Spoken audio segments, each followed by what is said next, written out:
Alors, chers bien-aimés, comme vous voyez, la bande a été quelque peu longue, près de 26 minutes 20. Alors, nous voulions, coûte que coûte, écourter nos messages pour qu'elles soient bien comprises. Mais là, il y a une exception. Je voulais qu'on paye une dette, la dette de l'absence. Celle de mon séjour aux Caraïbes, je l'ai déjà dit. Et je concluais par le fait que mon verre était encore plein. Et je crois que le verre de la jeunesse également est encore plein, mais d'une eau vive. Mais quant à la mienne, quand elle se videra, c'est sûr que je m'en irai avec le sentiment de vous avoir inlassablement mis en garde contre les crapulités de Papy Zazou. Alors, qu'est-ce que nous proposons? Ben, nous proposons une négociation, mais pas un dialogue. Vous allez vous-même recourir à aller chercher cette nuance. Notre approche, elle est processuelle et procédurale. Elle réclame à promouvoir la saine vérité politique, la transparence, la liberté, l'alternance, la dignité, etc. La vertu. La vertu cardinale et impériale. Alors, je me suis attardé à rappeler à l'ordre, excusez-moi, ce n'est pas là que je vais jouer le rôle du maître, mais de manière magistrale, je voudrais rappeler à ceux-là qui pensent que nous devrons mutualiser les efforts, mais alors de prouver qu'ils sont des bons chasseurs. C'est comme ça que ça se passait dans nos quêtes médiévales. Nos parents s'inscrivaient d'abord comme étant des bons chasseurs, comme étant des bons agriculteurs. Lorsqu'ils se présentaient pour aller se marier dans d'autres familles, on leur reconnaissait non seulement leurs valeurs de bons guerriers, mais aussi les valeurs de bons chasseurs, donc d'hommes acceptés et respectés par la société. Alors cette figure de rhétorique, c'est pour vous dire simplement que lorsque, à l'exemple de la Convention des Congolais de la diaspora du Canada, nous avons créé cette corporation pour faire du lobbying politique, pas de la mendicité parasitaire, ni la mendicité coquine. La Convention n'est pas un lieu de dispute de compétences ou de la commercialisation d'une sorte d'intellectualité qui consiste à tenir sa propre poitrine sans se souvenir que les autres ont également une poitrine. Non, nous pensions que si et si seulement un chasseur est capable d'aller tuer du bon gibier, nous allons prendre l'exemple des éléphants par exemple, ou les buffles, chez nous, ce n'est pas n'importe qui peut aller à la chasse pour ramener ou un éléphant ou un buffle. Ça passe par des principes où le bon chasseur qui découpe ou l'oreille ou la queue de l'animal, donc je parlais du buffle ou de l'éléphant, et ramène au village pour dire, écoutez, j'ai tué un éléphant, je ne peux pas le dépecer tout seul.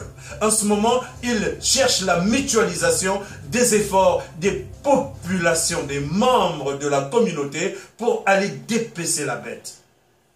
En d'autres termes, nous avons créé des conventions diasporiques. Alors, chaque composante de la diaspora devrait être créative. Créative d'abord en tant que corporation locale. Lorsqu'elle est capable, comme dans le cadre de la Convention du Canada, d'aller rechercher du lobbyisme politique, diplomatique, alors en ce moment, le Canada est libre de se faire assister ou pas.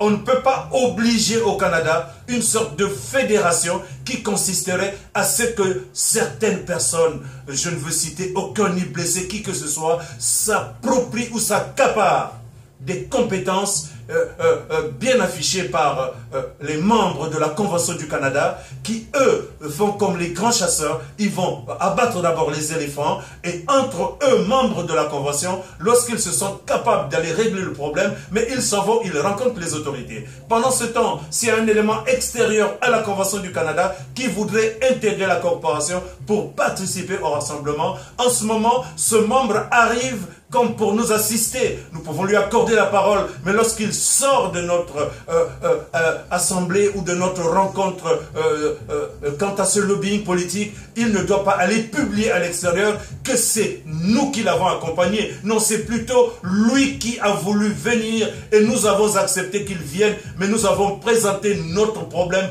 parce que personne ne connaît le Congo-Brazzaville mieux que nous-mêmes. Mais arrêtez de parler du Congo-Brazzaville comme si les Congolais eux-mêmes n'étaient pas capables de faire preuve d'une synthèse de tous les nombreux problèmes qui ont écrasé ce pays pendant plus d'un demi-siècle. Alors, je me répète, aux membres de la Convention, de la droiture, la Convention, quand vous n'avez pas reçu mandat de la Convention, alors n'allez pas à l'extérieur négocier avec des personnes qui prétendument viennent de nous appuyer lors de nos rencontres avec les autorités canadiennes. Nous sommes avant tout des Canadiens et la Convention est canadienne. Maintenant, ceux qui veulent mutualiser leur programme ou encore leur rencontre avec nous, mais doivent trouver une approche de collaboration avec nous préalablement. Et lorsque nous avons établi les approches respectables, procédurales, en ce moment, nous pourrions regarder lors de nos rencontres lesquelles nous pourrions recevoir. Mais ce n'est pas seulement le Canada qui doit aller rencontrer les autorités, vous également aux États-Unis et en France et un peu partout dans le monde. Mais allez-y également rencontrer les autorités de ces pays pour que vous parliez du Congo, pour que vous obteniez que le Congo ne continue pas à être maltraité par Papi Zazou. C'est cela la mutualisation. C'est lorsque chacun de son côté a fait des preuves, selon moi, que en ce moment, nous fédérons donc ces preuves, nous mutualisons ces forces pour pouvoir rendre plus forte ce que nous voulons faire pour le Congo-Brazzaville. Parce que tout ce que nous le faisons pour le Congo-Brazzaville. Nous investissons de nos petits moyens pour que le Congo-Brazzaville soit connu des autorités politiques, parce que très peu de personnes savent qu'est-ce qui se passe exactement au Congo-Brazzaville. Donc nous allons nous répéter à dessein, les membres de la Convention qui n'ont pas reçu mandat ne vont pas se prostituer sans que la corporation les ait recommandés. Ça c'est un. De deux, ceux qui veulent approcher la Convention pour travailler en mutualité avec nous doivent le faire de manière professionnelle, de manière conventionnelle. Maintenant, nous disions à la fin de la première bande, parce que celle-ci est la deuxième, que clairement, ce que nous faisons, nous, c'est pour le Congo-Brazzaville. C'est pour notre pays. Nous sommes dans des pays occidentaux. Ils fonctionnent selon des normes qui fondent la démocratie. Alors, vous avez remarqué que nous ne parlions pas de dialogue en ce qui nous concerne, à la Convention. Nous parlons de la négociation au Canada. La négociation pour nous consistera, alors, c'est sans condition là, à la restauration de la démocratie, l'acceptation du verdict des urnes, la présidentielle de 2016. Mais que les autres également se mettent dans un état d'humilité en reconnaissant qu'ils ont acté avec un hold-up électoral et ils ont hypothéqué la liberté de certains Congolais qui font de la politique de manière démocratique. Ils n'utilisent pas les armes. On ne peut pas leur priver de la parole parce que simplement ils se seraient exprimés, on les récupère, on va les jeter dans les prisons, dans un monde supposément civilisé. Leur liberté doit être rétablie sans condition.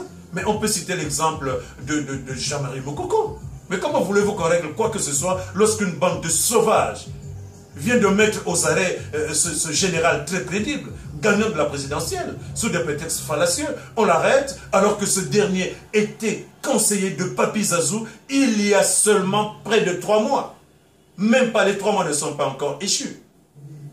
Alors, leur libération, je parle de la libération de Jean-Marie Mokoko, de tous les autres prisonniers politiques d'ailleurs, sans omettre l'abandon de toutes les charges pernicieuses contre le général, contre le révérend, négociation qui doit se faire sous la supervision des États que nous trouvons nous loyaux, avec des autorités loyales comme celles de l'Allemagne, de l'Angleterre, du Canada, des États-Unis entre griffes et les représentants de la diaspora, selon leur groupe focaux. Pourquoi nous insistons dans ce choix de certains pays? Parce que les uns ont prouvé leur valeur morale, leur vertu morale, pour pouvoir arbitrer une rencontre à l'étranger. Parce que ça ne peut pas se faire à Brazzaville, où les mercenaires sont déployés partout, où il n'y a que des stratégies pour aller hypothéquer le pouvoir. Donc, notre propos est tout à fait clair. Vous avez remarqué que nous ne trichons pas. Nous avons assisté, pour prendre toujours ces initiatives, à une unique succession des fautes graves, lourdes, perpétrées par Sassou, à l'éviction permanente de la résistance intérieure, à la manipulation des diasporas parce qu'ils diligentent un certain nombre de personnes qui vont ou pour distraire le Canada comme on nous a introduit une femme, ou pour distraire les Européens comme on introduit de l'argent, donc l'argent du contribuable, du Congolais, pour les corrompre. Alors, cette capacité dévastatrice ressemble bien à ce que Hitler avait fait dans les usines à gaz. Et nous avons confirmé que ce que Sassou est en train de faire ressemble bien à ce que Hitler a fait, sauf que lui, il le fait de manière sociologique, il le fait de manière psychologique, pour vassaliser le Congo. Bon, il va falloir que de notre côté, nous ne continuions pas à être passifs. Donc utiliser tous les moyens pour réussir à décapiter ce système. Un système reconnu barbare. Au moyen d'une explosion focale. Mutualiser, je suis d'accord. Mais comme des bons chasseurs, devenons tous des chasseurs, au fin d'éradiquer sans mesure toutes les tares, je dis bien toutes les tares, qu'on nous a imposées dans une compétition ruineuse des dirigeants minables de l'Union africaine et de certains dirigeants minables de la communauté internationale qui ne passent leur temps qu'à tricher, qu'à désorienter dans une ambivalence politique qui ne vise que l'ombilical, l'alimentaire. Jeunesse du Congo-Brazzaville, civile, militaire, politique, estudiantine, villageoise, face au silence de lui, même si définitivement lors des grandes rencontres, nous les appellerons, l'ONU également, et la communauté internationale, celle que nous respectons, ils viendront dans un milieu neutre et nous leur dirons ce que nous pensons. Parce que nous avons beaucoup à leur dire. Le Congo n'est pas condamné à mourir, mais le Congo doit renaître. On ne peut pas continuer à tolérer que ça persiste dans ces manœuvres de confiscation de la liberté au peuple. Par peuple, j'entends les hommes politiques et la jeunesse qui est devenue toute pauvre, mendiante. Nous devrons nous réapproprier les mécanismes de la gestion du pouvoir politique. Vous savez très bien maintenant comment décapiter Sassou et sa bande de barbares. C'est de leur opposer une force qu'ils ne pourraient jamais contrôler. Ils ne pourraient jamais nous tuer tous.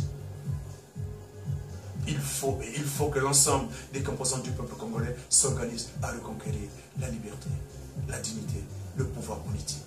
Nous allons séparer ces pouvoirs. C'est tout à fait clair. Et en Occident, l'exécutif travaille d'un côté, le législatif et le juridique de l'autre. On ne les mélange pas sous prétexte d'abus de pouvoir ou de manipulation politique. Voilà, Sassou accélère à bâtir ses chambres à gaz. Ça, c'est sa stratégie. Nous devrons accélérer à bâtir des mécanismes de défense contre les chambres à gaz. On ne peut pas se laisser tuer comme ces innocents qui étaient amenés dans les chambres à gaz à Auschwitz. Non, nous devrons nous programmer à ne pas subir la pression des chambres à gaz de Sassou Nguesso. Voilà, cette bande de barbares dirigée par Papi Sassou doit être démantelée, doit être dévastée, doit être détruite. Moi, je pense que nous avons fait le point de notre vidéo. Alors, nous sommes pour la négociation, mais une négociation où les conditionnalités ne seront pas négociables. Voyez-vous, dans nos conditions, nous demandons juste une saine vérité politique, de la transparence, de l'alternance politique, la liberté et la dignité. Est-ce que ce n'est pas démocratique? Est-ce que ce n'est pas ce qui devrait être universel? Au total, est-ce qu'une cardinale vertu doublée d'une impériale approche de la vie politique n'est-elle pas ce qu'il faut pour cette humanité à l'âge du Verseau, à cet âge de l'excellence, à cet âge de la compétition, de la noble compétition. Pas de cette nature amorale que l'on nous impose par un homme finissant qui refuse de se regarder au tribunal de sa conscience. Donc, pour conclure, il est temps que les Congolais prennent leurs responsabilités et toutes, et que la diaspora, cette diaspora, fasse attention de ne pas devenir resquilleuse, c'est-à-dire des partisans du moindre effort, qui s'accrochent toujours au travail des autres, comme du chasseur le plus minable du village, qui va toujours avec un couteau bien aiguisé pour aller découper le buffle, le taureau, ou encore l'éléphant qui vient d'être dépecé, qui va être dépecé, tué par le bon chasseur. Non, soyez tous des bons chasseurs. Vous également, trouvez des rencontres, invitez le Canada viendra. Mais lorsque nous devons vous inviter, c'est pour des raisons du lobbying stratégique, pas pour venir nous faire des pressions comme si c'est vous qui parliez à notre place. Non, nous savons le faire et nous le faisons très bien d'ailleurs. Alors quand vous venez, soyez humble, soyez modeste, ne vous appropriez pas nos efforts. Ne vous appropriez pas les viandes ou les bêtes que nous allions abattre dans les forêts, parfois sous des efforts louables que nous déployons sans que vous ne soyez au courant. Ne venez pas seulement pour dépecer la bête, mais participez à tuer la bête. Donc vous aussi, faites de telle sorte que chaque diaspora des États-Unis, du Canada, de l'Europe, cette Europe qui est en train d'être bousculée parce que l'Angleterre est sortie, à qui? Quel est le suivant? Qui est le suivant? À qui le tour? L'Angleterre est sortie de cette Europe pour des raisons que nous connaissons tous, parce que ça a été discuté, pas les téléphones éteints, pas l'internet éteint, mais aux yeux et aux vues de tout le monde, au su et à la connaissance de tous. Et voyez-vous, David Cameron a démissionné parce que le peuple de l'Angleterre n'a pas accepté l'approche qu'il a proposée. Mais Sassou Nguesso, qui a été battu aux urnes avec 8% seulement, s'impose, et il y a quand même des gens pour le soutenir. Mais quel monde vivons-nous? Pourquoi voulez-vous nous interdire dans ce monde? Alors que nous, au niveau du Canada, nous avons une vision qui est tout à fait claire. Mais personne ne peut venir détourner notre vision. En conclusion, ce n'était pas là la vidéo pour la Convention, mais j'ai attiré l'attention des membres de la Convention parce que nous avions une vision noble du lobbying politique.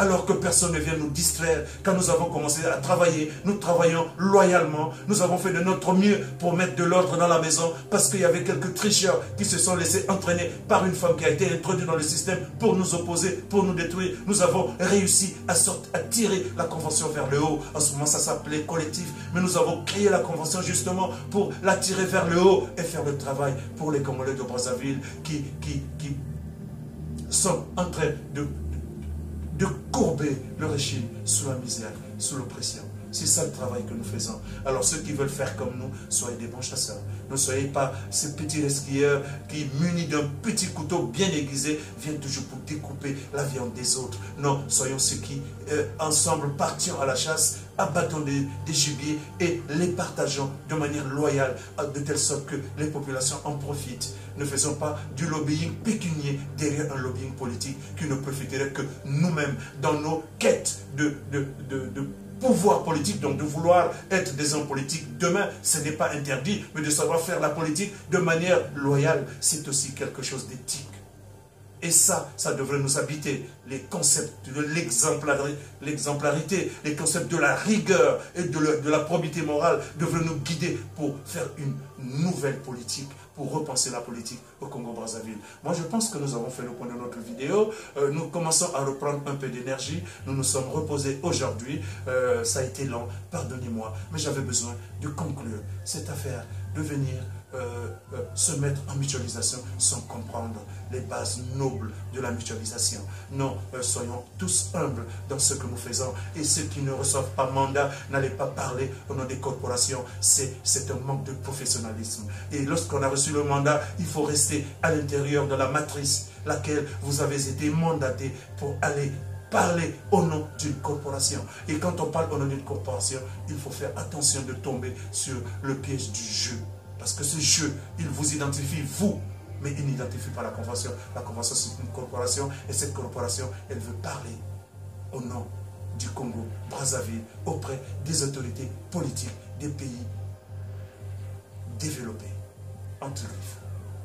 C'est le rôle que joue le Canada. Alors vous autres également, jouez votre rôle et nous allons mutualiser nos efforts dans un but de la promotion de notre pays d'origine, le Congo-Brazzaville. Pour le moment, je parle en tant que Canadien, je parle pour le Congo-Brazzaville avec les autorités du Canada, pour que les autorités du Canada, avec les membres de la Convention, puissent comprendre que nous avons une mission, nous avons un mandat. Lorsque nous terminerons notre mandat, nous revenons donc sur notre propos de la fin. Le verre est encore plein. Lorsqu'il se videra, nous partirons. Ainsi va la vie. Je vous remercie. Je crois que vous nous avez compris. Alors faisons chacun notre travail, sans nous approprier des efforts des autres. Cette vidéo, nous le disions, que notre approche est processuelle.